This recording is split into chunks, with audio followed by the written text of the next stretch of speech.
जय धन्वंतरी। मैं डॉक्टर सोनाली आयु प्रेप में आप सबका फिर से एक बार स्वागत करती हूँ। आज हम त्वचा के बारे में आयुर्वेद डिस्क्रिप्शन देखेंगे। त्वचा के पर्याय, निरुक्ति, परिभाषा आदि की जानकारी लेंगे। साथ में आयुर्वेद में वर्णित क्रिया शारीर और रचना शारीर की दृष्टि से त्वचा का महत्व भी देखेंगे।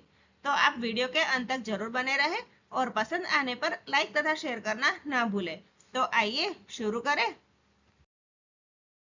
त्वचा एक ज्ञानेंद्रिय है जिसे स्पर्शनेंद्रिय कहते हैं। सबसे पहले परिचय देखते हैं।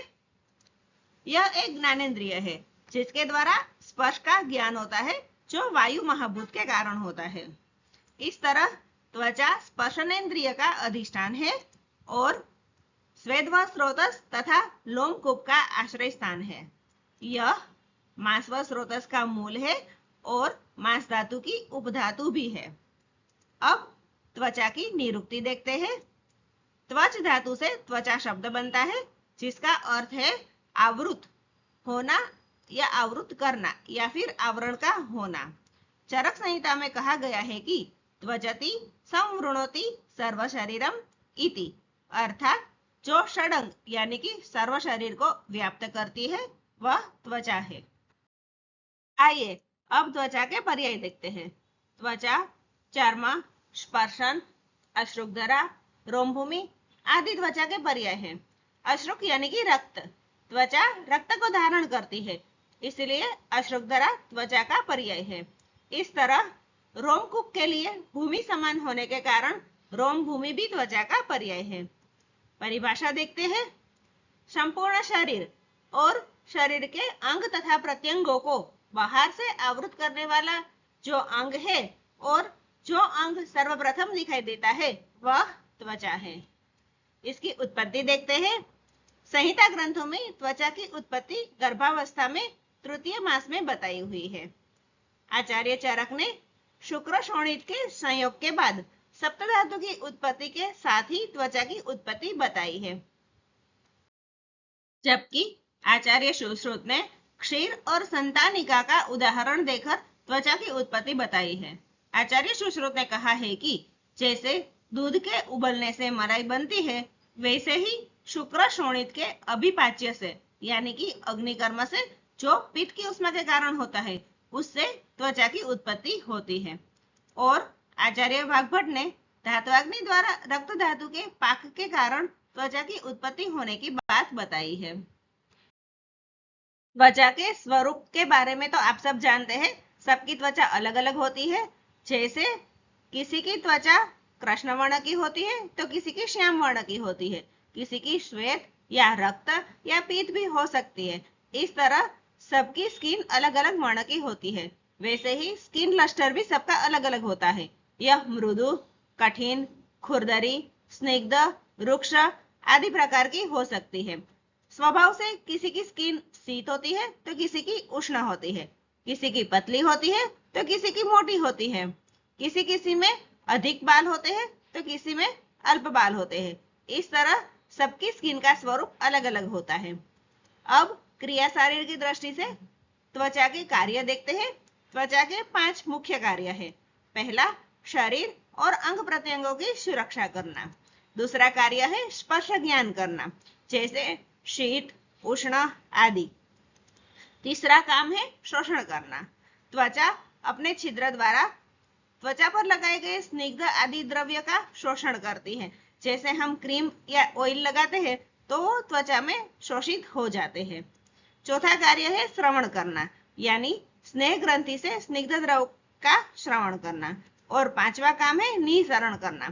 त्वचा स्वेद रूपी मल का निसरण करती है। इस तरह त्वचा के मुख्य 5 कर्म हैं। अब त्वचा के प्रकार या संख्या की जानकारी लेते हैं। एक्चुअली ये त्वचा के प्रकार नहीं है, लेकिन एक ही त्वचा की परतें है, स्तर है, जिसे स्किन लेयर भी कह सकते हैं। आचार्य चरक और वृद्ध वाग्भट ने त्वचा की 6 परतों का वर्णन किया है और सुश्रुताचार्य ने 7 परतों का वर्णन किया है। दोनों में से 6 परतों वाला वर्णन ज्यादा योग्य लगता है, क्योंकि सुश्रुताचार्य ने 7वीं परत मांसधरा त्वचा कही है, जिसे चरकाचार्य और वृद्ध वाग्भट ने त्वचा के अंतर्गत नहीं लिया है।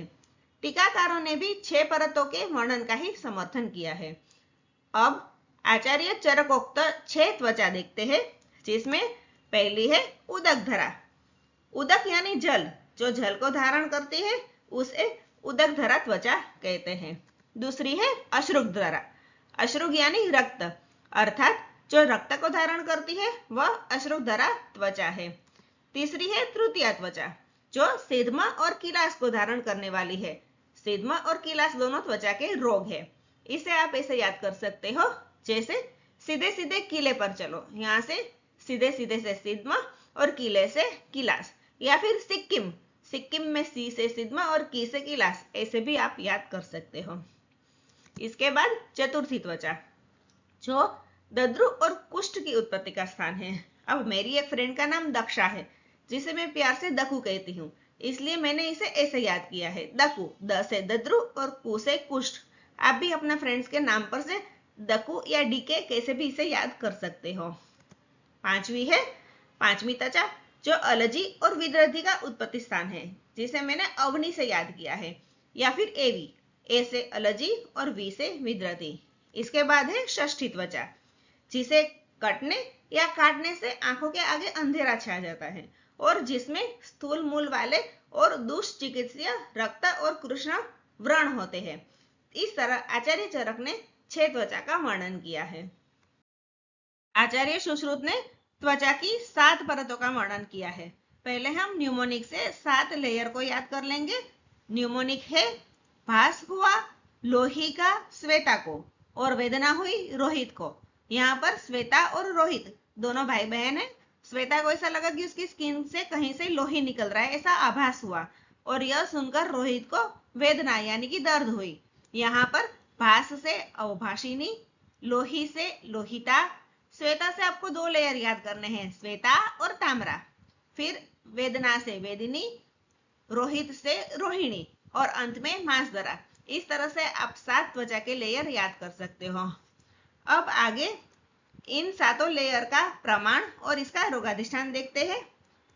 सबसे पहली है अवभाषिनी, जिसका प्रमाण है व्रीहि के 18वें भाग के समान। व्रीहि यानी कि चावल, चावल के दाने के 18वें भाग के समान अवभाषिनी त्वचा होती है, जो सबसे बाहर की तरह रहती है, और इसका रोगाधिष्ठान है सिद्धमा और पद्मकंटक। आप इसे सिप से याद कर सकते हो, सी से सिद्धमा और प से पद्मकंटक, या फिर सीधे सीधे पद्म लेने चलो, ऐसे भी आप इसे याद कर सकते हो। पद्म यानी कि कमल, तो सीधे सीधे कमल लेने चलो, सीधे सीधे से सिद्धमा और पद्म से पद्मकंटक। इस तरह से आप इसे याद कर सकते हो। यह सबसे बाहर का लेयर है।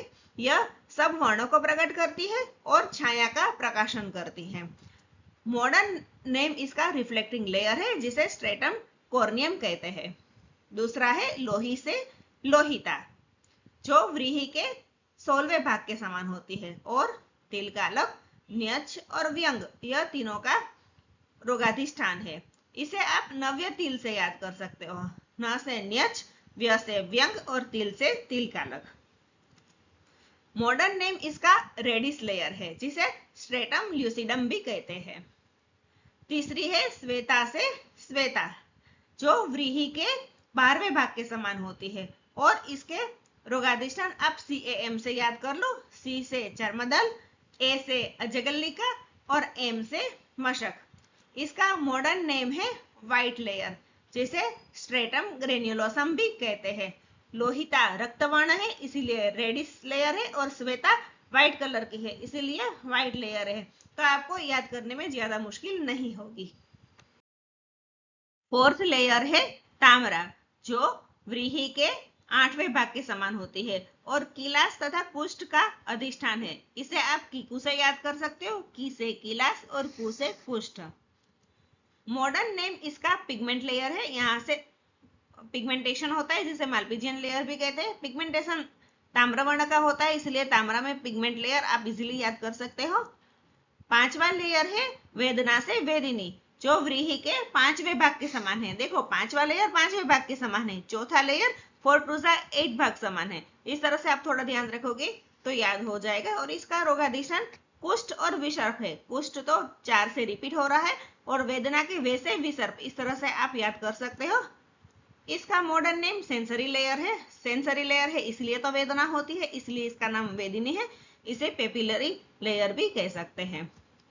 छठा है रोहिणी, जो व्रीहि के बराबर होती है और इसमें ग्रंथि, अपची, अर्बुद, श्लीपद, गलगंड आदि रोग होते हैं और इसका मॉडर्न नेम है प्रोलिफेरेटिंग लेयर, जिसे रेटिकुलर लेयर भी कहते हैं।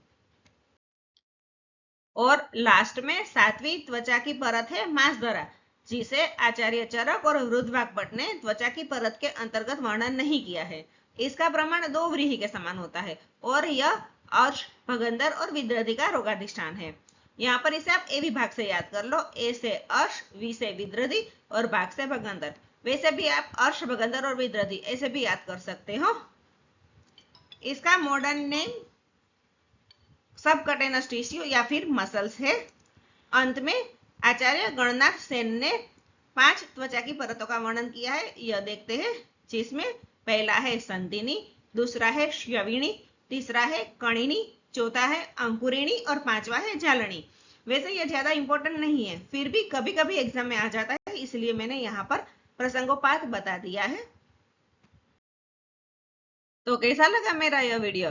अगर पसंद आया हो तो इसे लाइक करें, अपने फ्रेंड्स के साथ शेयर करें तथा मेरी चैनल को सब्सक्राइब करना ना भूलें, ताकि मेरे नए वीडियो आपके पास जल्द से जल्द पहुंच पाए। अगर कोई सुझाव है तो कमेंट बॉक्स में लिख सकते हो। मिलते हैं नेक्स्ट वीडियो में, तब तक stay safe, stay healthy and keep learning.